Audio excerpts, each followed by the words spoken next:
Di tengah kekacauan, selalu ada peluang. Sun Tzu. Kutipan ini bukan sekadar kalimat bijak dari seorang ahli strategi perang Tiongkok kuno. Di balik kehancuran, di tengah kekacauan, selalu ada peluang untuk bertahan, bahkan tumbuh. Tapi kenyataannya, hidup di tengah masyarakat yang mulai rusak secara moral, sosial, bahkan sistemik, bukan perkara mudah. Rasanya seperti berjalan di tengah reruntuhan sambil berusaha tetap bernapas. Hari ini, kita hidup dalam dunia yang penuh absurditas. Norma makin kabur, keadilan sering hanya berpihak pada mereka yang punya kuasa, dan empati mulai dianggap lemah. Banyak orang yang kehilangan arah, memilih jalan pintas, dan lupa pada nilai-nilai yang dulu dijunjung tinggi. Di situasi seperti ini, kadang kita pun bertanya, masih layakkah aku bertahan jadi orang baik? Namun justru di momen-momen seperti itulah, nilai seseorang diuji. Bukan ketika dunia baik-baik saja, tapi saat semuanya terlihat kacau, dan kita masih bisa memilih untuk tetap waras, tetap manusiawi. Bertahan bukan sekadar soal selamat, tapi bagaimana menjaga agar hati tidak ikut rusak, dan akal tetap jernih meskipun sekitar mulai keruh. Kita gak bisa mengontrol seluruh masyarakat. Kita gak bisa memperbaiki semua orang. Tapi kita bisa mulai dari diri sendiri, menjaga integritas, melatih ketangguhan mental, dan tetap berpegang pada prinsip. Karena kalau kita kehilangan itu semua, maka kehancuran yang ada di luar akan ikut menghancurkan dari dalam. Bertahan bukan berarti diam, bukan pula pasrah. Bertahan artinya sadar akan kondisi, namun tetap memilih untuk tidak tenggelam. Mencari cara untuk tetap hidup, berpikir, merasa, dan bahkan memberi arti, meski keadaan sedang tidak berpihak.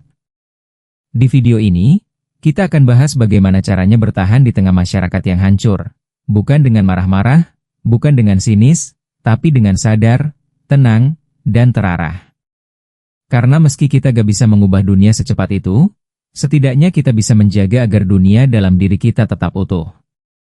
Jadi, kalau kamu juga merasa lelah dengan keadaan, bingung harus bersikap bagaimana, atau takut ikut terseret arus, maka video ini cocok untukmu. Mari kita belajar bertahan bersama, bukan hanya untuk tetap hidup, tapi untuk tetap jadi manusia seutuhnya. Di tengah masyarakat yang hancur, kadang kebaikan terasa seperti barang langka. Orang berlomba-lomba mencari keuntungan, bahkan dengan cara-cara yang tidak etis. Dalam situasi seperti ini, prinsip dan nilai yang kita pegang menjadi benteng terakhir yang menjaga kita tetap manusiawi. Tanpa prinsip, kita mudah terbawa arus, mengikuti apa yang dianggap normal oleh mayoritas, walaupun itu sesat. Nilai-nilai pribadi bukan cuma pedoman, tapi juga pelindung dari kehancuran batin. Sayangnya, mempertahankan nilai di tengah lingkungan yang rusak tidak semudah mengucapkannya. Godaan untuk menyerah dan menyesuaikan diri dengan yang umum seringkali muncul, apalagi ketika kebaikan tidak langsung menghasilkan hasil yang memuaskan. Tapi justru disinilah prinsip diuji. Apakah kita hanya memegang nilai saat kondisi mendukung, ataukah tetap menjaganya bahkan ketika keadaan menekan dari segala sisi? Bertahan dalam nilai itu ibarat menyalakan lilin di tengah badai. Prinsip pribadi bisa bermacam-macam bentuknya: kejujuran, tanggung jawab, kepedulian, kesetiaan, hingga keadilan. Nilai-nilai ini mungkin dianggap kuno di zaman yang serba instan dan oportunis. Tapi kalau semua orang meninggalkan nilai-nilai itu, siapa lagi yang akan menjaga tatanan? Kadang, hanya dengan satu tindakan jujur di lingkungan yang korup, kita sudah memberikan pengaruh yang besar. Tidak semua pengaruh datang dari kekuasaan. Ada juga yang lahir dari konsistensi dalam prinsip. Namun, penting untuk menyadari bahwa memegang prinsip bukan berarti keras kepala buta. Nilai yang baik tetap bisa fleksibel dalam praktik, tapi tidak dalam esensi. Artinya, kita perlu menyesuaikan cara, tapi tidak mengorbankan inti dari kebaikan itu sendiri. Misalnya, tetap jujur bukan berarti harus menyakiti orang lain dengan kata-kata kasar, tapi menyampaikan kebenaran dengan empati. Prinsip bukan alat untuk menghakimi, tapi untuk mengarahkan. Ada banyak contoh tokoh dunia yang tetap teguh dalam nilai, bahkan ketika semua orang menentang. Nelson Mandela tetap memperjuangkan keadilan meskipun harus dipenjara puluhan tahun. Anne Frank tetap menulis dengan optimisme, walau bersembunyi dari kekejaman perang. Mereka tidak sempurna, tapi prinsip yang mereka jaga menjadi bukti bahwa di tengah kehancuran, masih mungkin untuk tetap utuh secara batin. Dalam kehidupan sehari-hari, prinsip itu bisa dimulai dari hal-hal kecil. Menolak untuk mencontek meski semua orang melakukannya, tidak ikut menyebar gosip, atau memilih untuk tidak mengambil keuntungan dari kesulitan orang lain. Kebaikan tidak selalu butuh panggung besar. Kadang justru yang paling kuat adalah kebaikan yang dilakukan diam-diam, tanpa pamrih. Prinsip itu hidup ketika kita menjadikannya kebiasaan, bukan sekadar slogan. Jadi, saat kamu merasa mulai ragu dengan jalan yang kamu pilih karena melihat dunia di sekitarmu makin rusak, ingatlah, orang yang paling kuat bukan yang bisa menaklukkan orang lain, tapi yang bisa tetap setia pada nilai-nilai yang benar, meski harus sendirian. Pegang teguh prinsipmu, karena di dunia yang makin membingungkan ini, suara hati yang jernih adalah satu-satunya petunjuk arah yang layak diikuti. Hidup di tengah masyarakat yang mulai kehilangan arah bukan hanya melelahkan secara fisik, tapi juga sangat menguras mental dan emosi. Kamu bisa merasa frustasi melihat ketidakadilan yang dibiarkan, kehilangan harapan karena kebaikan seringkali tak dihargai, atau merasa sendiri karena pola pikirmu tidak lagi sejalan dengan mayoritas. Di titik ini, yang paling dibutuhkan bukan kekuatan fisik, tapi ketangguhan mental, kekuatan untuk tetap tenang, jernih, dan tidak ikut hancur dari dalam. Inner strength bukan sesuatu yang langsung ada. Ia dibentuk melalui kesadaran diri, pengalaman, dan kebiasaan mengelola emosi dengan sehat. Saat masyarakat di sekitarmu sibuk marah-marah, saling menyalahkan, dan memupuk kebencian, kamu butuh ruang untuk diam, merenung, dan memahami perasaan sendiri. Karena hanya dengan mengenal diri, kita bisa mulai membangun ketahanan batin yang kokoh dan stabil meski lingkungan goyah. Salah satu cara paling efektif untuk memperkuat diri secara batin adalah dengan melatih mindfulness atau kesadaran penuh. Duduk diam beberapa menit setiap hari, menyadari napas, pikiran, dan perasaan yang datang tanpa menghakimi, bisa jadi pondasi kuat agar kita tidak mudah reaktif. Masyarakat yang hancur seringkali penuh dengan impuls dan amarah. Di tengah situasi seperti itu, orang yang bisa tetap sadar dan tenang justru jadi langka, sekaligus berharga. Selain itu, penting juga untuk belajar menerima kenyataan tanpa kehilangan semangat. Ini bukan soal pasrah atau menyerah, tapi soal berdamai dengan hal-hal yang tidak bisa kita ubah, sambil tetap melakukan apa yang bisa kita lakukan dengan tenang dan penuh keberanian. Kadang, dunia tidak berubah sesuai harapan kita, tapi kita tetap bisa memilih untuk tidak berubah jadi buruk karenanya. Disitulah kekuatan batin menunjukkan bentuk terbaiknya. Inner strength juga bisa dibentuk lewat disiplin kecil sehari-hari. Bangun lebih pagi, menepati janji, menyelesaikan tugas walau sedang malas, semua itu terlihat sepele, tapi sebenarnya adalah latihan mental yang sangat penting. Karena orang yang terbiasa menyelesaikan hal-hal kecil dengan konsisten, akan lebih siap menghadapi krisis besar. Dan saat dunia luar mulai runtuh, hanya orang-orang yang kuat secara dalam yang masih bisa berdiri. Tidak semua luka harus diumbar, tapi bukan berarti harus dipendam sendiri. Membangun ketahanan mental juga melibatkan keberanian untuk meminta bantuan ketika perlu. Bicaralah pada orang yang kamu percaya, menangislah jika perlu. Emosi bukan musuh, tapi bahan bakar untuk tumbuh, asal tahu cara mengelolanya. Kita bukan robot. Dan bertahan bukan berarti mematikan perasaan, tapi justru belajar merangkulnya dengan bijak. Pada akhirnya, kekuatan batin adalah tentang bagaimana kita memilih untuk merespon dunia yang tidak sempurna. Kita tidak bisa mengontrol apa yang terjadi di luar, tapi kita bisa mengontrol bagaimana hati kita menghadapinya. Maka dari itu, rawat dirimu. Bukan untuk jadi kuat demi dilihat orang lain, tapi agar kamu tetap utuh, tetap waras, dan tetap bisa mencintai dunia, bahkan ketika dunia sedang tidak mencintaimu kembali. Bertahan di tengah masyarakat yang hancur akan terasa jauh lebih berat kalau kamu menjalaninya sendirian. Meskipun kamu kuat secara mental dan punya prinsip yang kokoh, tetap saja manusia adalah makhluk sosial. Kita butuh tempat untuk berbagi, tempat untuk merasa dimengerti, dan ruang aman untuk menjadi diri sendiri. Itulah pentingnya memiliki lingkaran kecil yang sehat, bukan harus besar, tapi cukup tulus dan nyata. Di era yang penuh kepalsuan, Banyak relasi dibangun atas dasar kepentingan, bukan ketulusan. Teman jadi pesaing diam-diam, keluarga bisa penuh drama, dan rekan kerja pun sering menyimpan topeng. Maka, menemukan orang-orang yang benar-benar bisa dipercaya adalah hal yang sangat berharga. Mereka bukan hanya teman berbicara, tapi juga cermin yang mengingatkan, penopang ketika jatuh, dan pengingat ketika mulai goyah. Lingkaran sehat tidak harus selalu satu frekuensi, tapi mereka menghargai perbedaan dengan dewasa. Mereka tidak memaksamu jadi seperti mereka, tapi menerima keberadaanmu dengan utuh.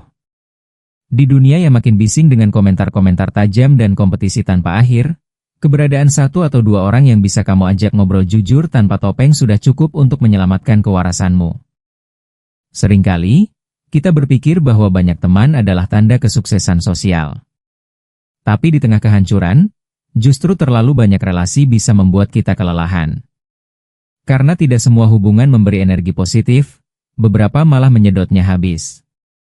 Maka dari itu, jangan takut menyaring lingkunganmu. Jauhkan diri dari mereka yang terus-menerus membawa drama, toksik, atau tidak bisa menghargai batasan. Membangun lingkaran sehat juga butuh usaha. Kamu mungkin harus lebih terbuka, lebih jujur, dan kadang berani mengatakan tidak. Tapi percayalah, usaha itu akan terbayar saat kamu memiliki satu atau dua orang yang bisa mendengarkanmu tanpa menghakimi. Mereka mungkin tidak selalu punya solusi, tapi keberadaan mereka cukup membuatmu merasa tidak sendirian di tengah dunia yang mulai kehilangan rasa empati. Lingkaran ini tidak harus selalu teman dekat. Bisa saja itu pasangan, saudara, guru, mentor, atau komunitas kecil yang punya nilai hidup serupa. Yang penting adalah keterhubungan yang autentik. Di tengah masyarakat yang rusak, kita butuh ruang yang membuat kita merasa hidup kembali, bukan ruang yang membuat kita semakin lelah atau kehilangan identitas. Ingat, kamu memang bisa kuat sendirian, tapi kamu bisa jauh lebih kuat kalau ada yang berjalan bersamamu. Bukan untuk menggantungkan diri, tapi untuk saling menguatkan. Karena ketika semua terlihat hancur, dan kita mulai ragu pada dunia, satu pelukan tulus atau kata-kata sederhana dari orang yang peduli bisa jadi alasan untuk bertahan satu hari lagi. Ketika masyarakat runtuh, entah karena korupsi, birokrasi yang lumpuh, atau ketimpangan yang makin dalam, sistem yang seharusnya melindungi rakyat justru sering menjadi beban. Dalam kondisi seperti ini, berharap sepenuhnya pada sistem hanya akan membuat kita kecewa. Maka, salah satu cara bertahan adalah dengan mulai membangun kemandirian. Bukan berarti antisosial atau tidak percaya pada siapapun, tapi realistis melihat bahwa kadang kita hanya bisa mengandalkan diri sendiri. Kemandirian adalah tentang kemampuan untuk bertahan tanpa harus sepenuhnya bergantung pada luar. Ini bisa dimulai dari hal paling dasar, mengelola keuangan pribadi dengan bijak, belajar skill baru, menanam makanan sendiri, atau memperbaiki barang yang rusak tanpa langsung membuangnya. Masyarakat yang hancur seringkali juga diikuti dengan sistem ekonomi yang timpang. Maka, semakin mandiri kita secara ekonomi dan keterampilan, semakin kuat pondasi hidup kita. Dalam hal informasi pun, kemandirian berpikir sangat penting. Jangan serahkan sepenuhnya cara pandangmu kepada media, influencer, atau otoritas yang belum tentu objektif. Belajar menyaring berita, membaca berbagai perspektif, dan berpikir kritis adalah bentuk kemandirian intelektual. Karena di zaman sekarang, pikiran yang tergantung bisa lebih mudah dikendalikan daripada tubuh yang lemah.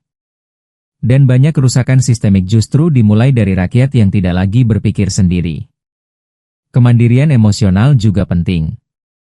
Ketika hidup terasa tidak adil, kita butuh kemampuan untuk bangkit sendiri tanpa harus selalu ditopang orang lain. Memang kita tetap butuh support system, tapi tidak semua orang punya kemewahan itu. Maka, membangun kedewasaan emosi, kemampuan menghibur diri, serta merawat mental sendiri, adalah bentuk perlindungan diri yang sangat penting di masa sulit. Menjadi mandiri bukan berarti hidup tanpa bantuan siapapun. Tapi itu berarti, ketika bantuan tidak datang, kita tetap bisa bergerak. Ketika sistem tidak peduli, kita tidak langsung roboh. Dan ketika lingkungan sekitar hanya menuntut tanpa memberi, kita tetap bisa berdiri dengan kekuatan sendiri. Kemandirian adalah cara untuk tetap hidup dengan kepala tegak, meski tidak ada yang menopang. kita juga perlu membangun ketahanan komunitas. Bayangkan kalau setiap individu di satu lingkungan mandiri secara pangan, finansial, dan pikiran, maka tidak ada lagi ketergantungan pada sistem pusat yang bisa disalahgunakan. Dari individu yang mandiri, lahirlah masyarakat yang tangguh. Dan dari masyarakat yang tangguh, sistem yang bobrok pun bisa perlahan ditinggalkan atau digantikan. Jadi kalau kamu merasa lelah karena sistem terus mengecewakan, jangan hanya mengeluh. Jadikan itu bahan bakar untuk memperkuat dirimu. Bangun pondasimu sendiri. Latih tanganmu untuk menciptakan, bukan cuma menerima. Karena pada akhirnya, orang yang paling bisa bertahan bukan yang punya koneksi ke atas, tapi yang punya koneksi kuat dengan dirinya sendiri. Di tengah masyarakat yang penuh kebencian, iri hati, dan ketidakpedulian, menjaga hati tetap bersih adalah perjuangan yang luar biasa berat. Tapi justru inilah inti dari bertahan, bukan hanya tetap hidup secara fisik, tapi juga tetap hidup secara batin. Banyak orang yang terlihat kuat dari luar, tapi hatinya sudah mengeras. Mereka tidak lagi peduli, tidak lagi merasakan empati, dan kehilangan kemampuan untuk mencintai. Kita tidak ingin menjadi seperti itu. Hati adalah pusat dari semua tindakan. Ketika hati mulai rusak, cara pandang pun berubah. Yang tadinya kita anggap salah, mulai terasa wajar. Yang dulu terasa menyakitkan bagi orang lain, kini dianggap lucu. Maka menjaga hati tetap lembut, peka, dan penuh kasih, adalah bentuk perlawanan paling sunyi tapi juga paling penting. Di dunia yang terus mendorong kita untuk survive dengan menginjak orang lain, memilih tetap berbelas kasih adalah tindakan revolusioner. Namun, menjaga hati bukan berarti menjadi lemah. Hati yang lembut tidak sama dengan hati yang rapuh. Justru hati yang mampu menahan luka tanpa membalas, hati yang bisa memaafkan tanpa kehilangan harga diri, itulah kekuatan yang sesungguhnya. Dunia boleh keras, tapi kita tidak harus ikut menjadi kasar. Kita boleh terluka, tapi kita tetap bisa memilih untuk tidak menyakiti balik.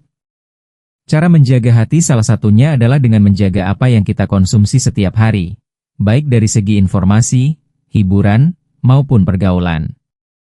Jika tiap hari kita dikelilingi oleh berita penuh kemarahan, komentar negatif, dan lingkaran pertemanan yang penuh toksisitas, maka hati perlahan ikut terkikis. Maka kita perlu membatasi paparan tersebut. Bukan menutup mata, tapi menjaga ruang batin agar tetap punya tempat untuk damai dan harapan. Perlu juga menyisihkan waktu untuk merefleksi, merenung, bahkan menangis jika perlu. Banyak orang menahan semua luka dan berpura-pura kuat, padahal sesungguhnya sedang hancur di dalam. Memberi waktu untuk hati bernapas adalah salah satu bentuk perawatan diri yang paling tulus. Menulis jurnal, berbicara pada Tuhan, atau berjalan sendirian tanpa distraksi, bisa membantu kita menyembuhkan luka batin yang tidak terlihat oleh mata. Di masyarakat yang mulai kehilangan empati, orang yang masih bisa tersentuh oleh penderitaan orang lain adalah anomali. Tapi itulah manusia sejati. Jangan malu jika kamu masih menangis saat melihat ketidakadilan. Jangan merasa lemah jika kamu tidak bisa ikut tertawa saat orang lain menyebar kebencian. Itu bukan kelemahan, itu tanda bahwa hatimu belum ikut rusak. Pertahankan itu, karena itu salah satu hal paling berharga yang masih kamu miliki. Karena pada akhirnya, dunia bisa hancur secara sistem, moral bisa turun, tapi selama hati kita tetap hidup, kita masih punya peluang untuk memperbaiki. Dan bahkan jika dunia tidak berubah seperti yang kita harapkan, setidaknya kita tidak berubah jadi versi buruk dari diri kita sendiri. Jadi, jaga hatimu. Bukan hanya untuk dirimu sendiri, tapi untuk dunia yang masih membutuhkan lebih banyak orang baik. Salah satu penyebab terbesar stres dan keputusasaan di tengah masyarakat yang hancur adalah ketika kita terus-menerus memikirkan hal-hal yang tidak bisa kita ubah. Kita frustasi melihat kebijakan pemerintah yang tak adil, geram melihat ketimpangan sosial, atau lelah menyaksikan kekerasan yang terus terjadi tanpa kejelasan akhir. Semua itu memang menyakitkan, tapi terlalu fokus pada hal-hal yang di luar kendali hanya akan membuat mental kita terkuras habis.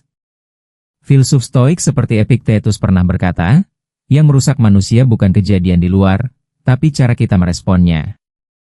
Maka, mengalihkan fokus pada hal-hal yang bisa kita kontrol adalah langkah bijak untuk bertahan dengan sehat.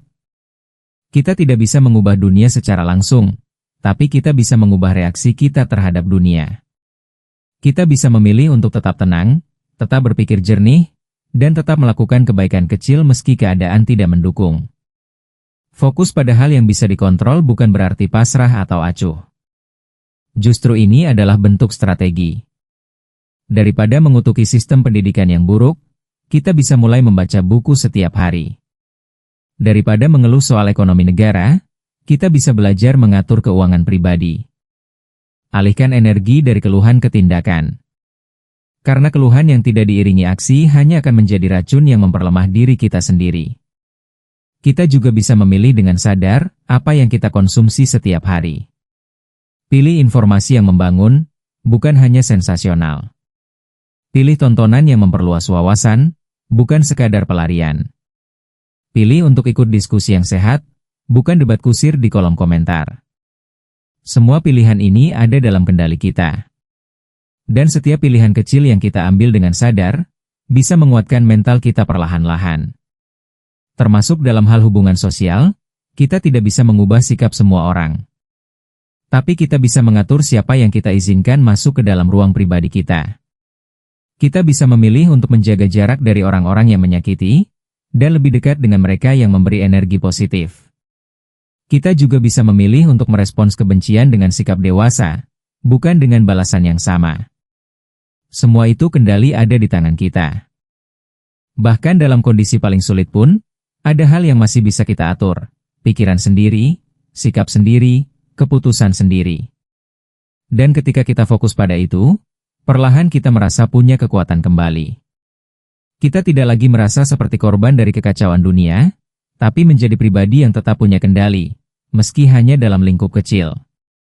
Dan dari lingkup kecil itulah perubahan besar bisa dimulai.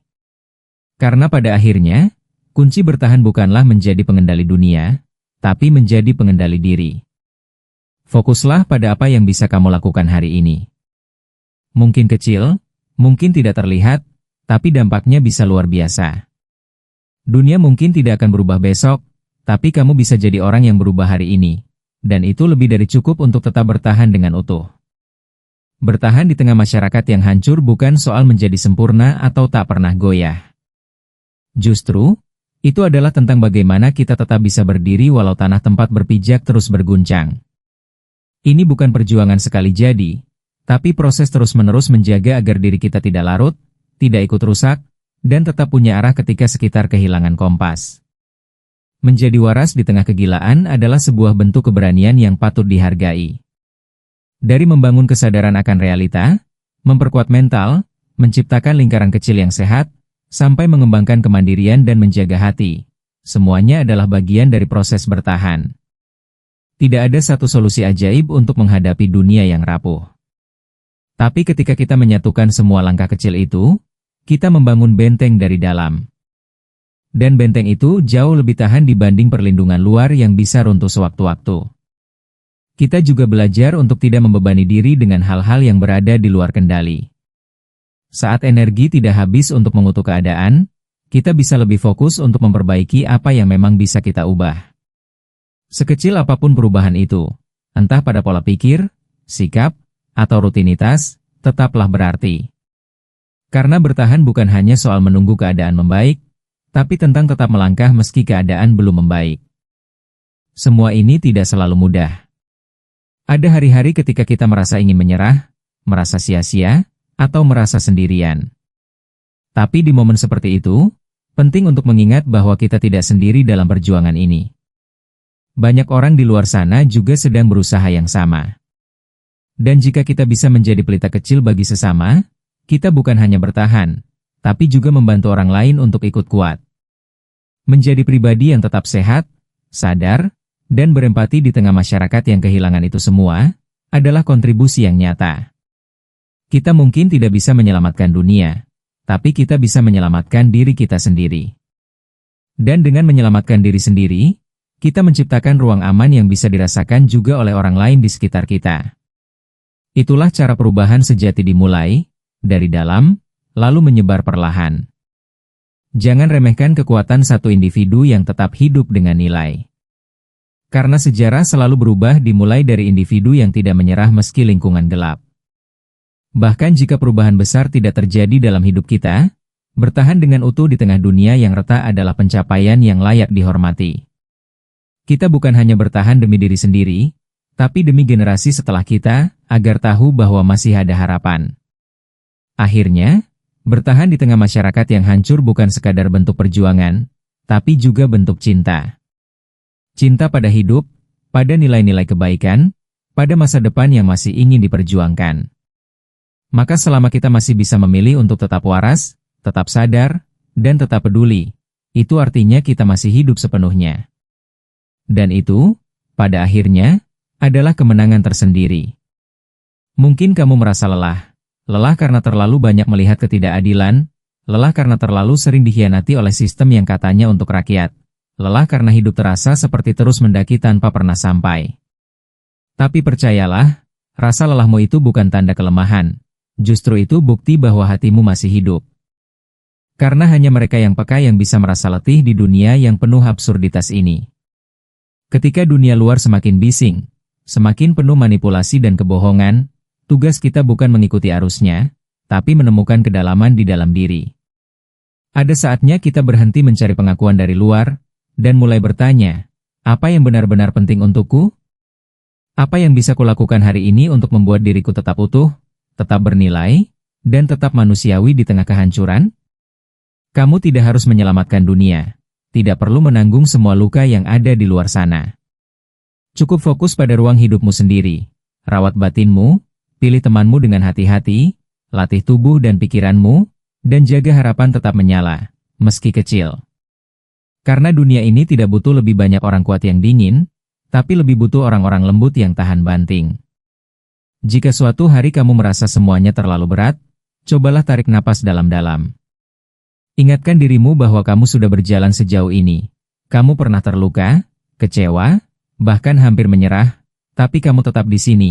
Itu saja sudah luar biasa. Dunia mungkin tak memberimu medali, tapi hidupmu sendiri adalah saksi bahwa kamu berjuang dengan sepenuh hati. Dan ingat, kamu tidak sendiri. Di luar sana ada banyak orang yang juga sedang berusaha bertahan seperti kamu. Mereka mungkin tidak bersuara lantang, tapi mereka ada. Mereka yang memilih hidup dengan kesadaran, menjaga kebaikan di tengah kekacauan, dan tidak ikut rusak meski lingkungan rusak. Merekalah para penyala lilin di tengah gelap, dan mungkin kamu salah satunya. Jadi, tetaplah bertahan, bukan karena sebuah keharusan, tapi karena kamu memilih untuk tetap hidup dengan nilai. Biarkan dunia mengenalmu bukan dari seberapa banyak kamu teriak, tapi dari keteguhanmu yang tenang. Biar mereka tahu, di tengah reruntuhan pun masih ada manusia yang tidak kehilangan hati. Dan jika suatu hari dunia ini kembali pulih, biarlah namamu tercatat di dalam sunyi, sebagai salah satu yang memilih tetap utuh saat semuanya hancur. Karena bertahan bukan tentang kekuatan fisik semata, tapi tentang keteguhan jiwa. Dan kamu sudah melakukannya hari demi hari.